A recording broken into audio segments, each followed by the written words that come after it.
Well, hello, this is Arlissa with 8-Minute Math, and in this video we are going to do factoring by completing the square. When you're completing the square, you start off with x squared plus bx plus something here that's we're going to talk about what goes there. This is how you do the completing of the square.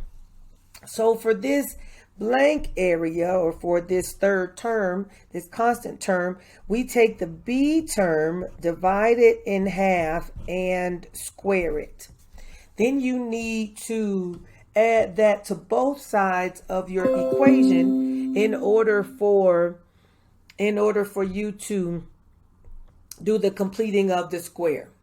So let's do an example of this. We had x squared plus 6x. Then we would take and do this 6. I'm going to change the pen color so we can see what I'm doing here. 6 divided by 2, and then we're going to square that. So 6, then now we have x squared plus 6x plus 6 divided by 2 is 3. We want to square that. So this is the same thing as x squared plus 6x plus 9. Again, you would add that to both sides of the equation in order to make sure that you are completing the square on both sides. Because after this point, we would have x plus 3 squared. That will be the factoring of that, and we'll work the rest of the problem from there. Let's do a full example of completing the square. Well, at least what would we use to complete the square? If we had x squared plus 10x, what then would we do here?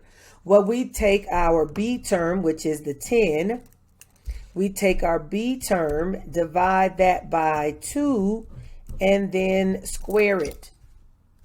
So we have x squared plus 10x plus 10 divided by 2 squared, which is the same thing as x squared plus 10x plus 5 squared, x squared plus 10x plus 25. I'm doing this extra step in the middle because I want you to see what's happening here. And if you were to factor this trinomial, it would be x plus 5 squared. That's the whole reason why we're completing the square. So that way, when we get ready to factor it in order to find our solution, we can factor it very easily. Let's do another one of how do we find the third term here. Well, we got x squared minus 9x. This is our b. Our negative 9 is our b. So we take our x squared minus 9x. We want to add our b term, negative 9, divided by 2 and square it. So we have x squared minus 9x plus, what's that, 4.5, negative 4.5 squared. Or we can leave it as a fraction. We could leave it as negative 9 over 2 squared, which would be 81 over 4.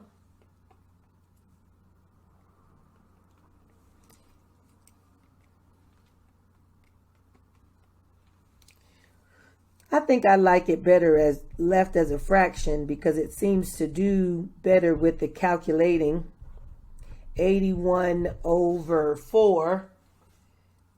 Because we squared the 9, we squared the 2. This makes it a little easier for us. X minus 9 over 2.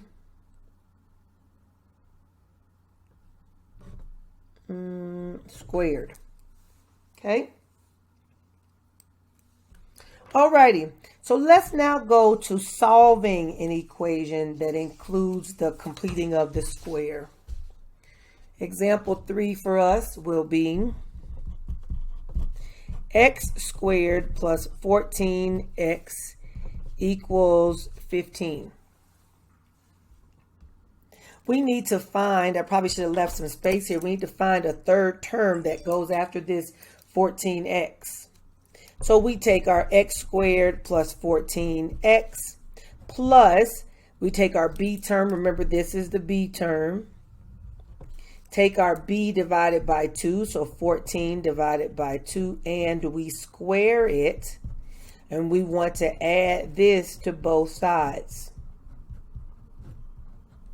Well, 14 divided by 2 is 7. 7 squared is 49. So we have x squared plus 14x plus 49. And this is going to equal 15 plus 49. So on the left side, we're factoring this. We have x plus 7 squared. On the right side, 15 plus 49 is 64. In order for us to start to solve this problem, we need to take the square root of both sides. Take square root of both sides. This is how we're going to get the x alone and solve the equation. Taking the square root, x plus 7 equals plus or minus the square root of 64.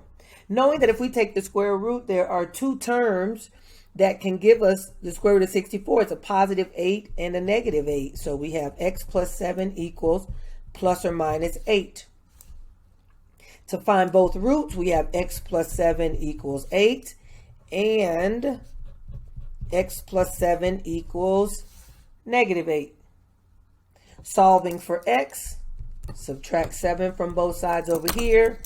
We have x equals 1, and subtracting 7 from both sides over here, we have x equals negative 15.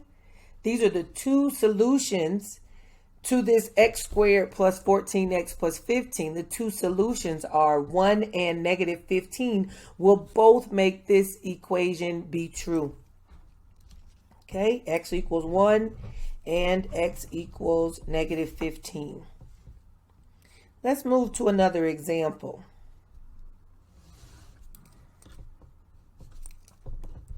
Example 4. I'm going to put a line between these so we know this is a different example. 4t squared minus 4t plus 9 equals 0. This is another example. Well, we do know that our form needs to be of the x squared plus bx form. So we need to get the coefficient of the t squared to 1. In order to do that, we need to divide everything by this coefficient in order to solve this. So now we have t squared minus t plus 9 over 4. I guess we probably should have divided this by 4 also, even though it still leaves us with 0. Now our b term is negative 1. Our b term is negative 1. What we need to do here is also move this 9 over 4 to the opposite side in order to leave room for the completing of the square. So we have t squared minus t equals negative 9 over 4. Well, remember that we put b over 2 and we square it here. So we have t squared minus t. We have plus negative 1 over 2 squared equals negative 9 over 4 plus negative 1 over 2 squared here also.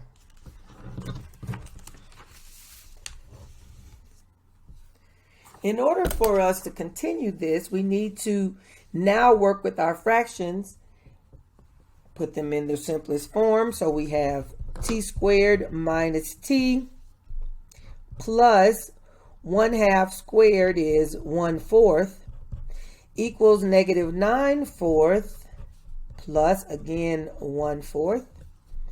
Simplifying, t squared minus t plus 1/4 equals negative 9/4 plus 1 is negative 8 over 4, which is also negative 2. So now let's see, what is the factoring of this left side? The factoring of this left side is t minus 1/2 squared. T minus 1/2 squared equals negative 8 divided by 4 is 2. Negative 2. Don't leave that negative off. Uh-oh. So now I'm saying uh-oh because we're going to get to the negative square root of something. In order to solve this, we must take the square root of both sides. And in taking the square root of both sides, we will see that the square root of t minus 1/2 is the square root of this side. But you cannot take the square root of negative 2. This is not a real root. There's no real root to the square root of negative 2. So that means there is no solution to that equation. There's no solution to the original equation, which was t squared, 4t squared minus 4t plus 9. There's no solution to that. Let's do another example. Example 5. We've got x squared equals 2x plus 6. The first thing we need to do is get the x on the left-hand side. We can leave the 6 over by itself, but we need to move this 2x over to the left. So we have x squared minus 2x. This is going to equal 6. Well, our third term needs to be b divided by 2 squared. And our b here is negative 2. So we have x squared minus 2x plus negative 2 over 2 squared.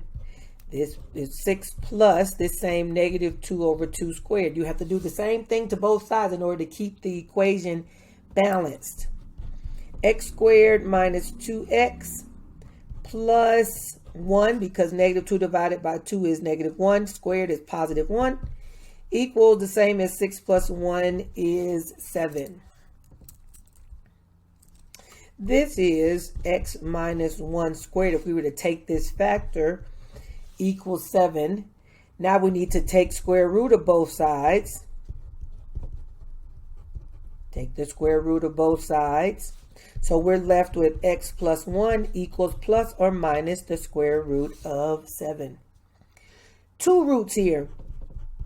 X plus 1 equals the square root of 7, and x plus 1 equals the negative square root of 7. This is different from that last one. In the last one, we had the square root of a negative number, which there's no real root for that. In this case, this is the negative square root of a positive number, and there are real roots for that. So in order to get to solve for the x, we subtract 1 from both sides. So we have x equals negative 1 plus the square root of 7. And subtract 1 from both sides here. These reduce. And we have x equals negative 1 minus the square root of 7. These are the two roots for that equation, for the equation of x squared equals 2x plus 6. Those are the roots or the solutions for that equation. So I've just covered how to factor using completing the square. I have something I want to share with you all. Very recently, I just created some practice tests, a practice test bundle.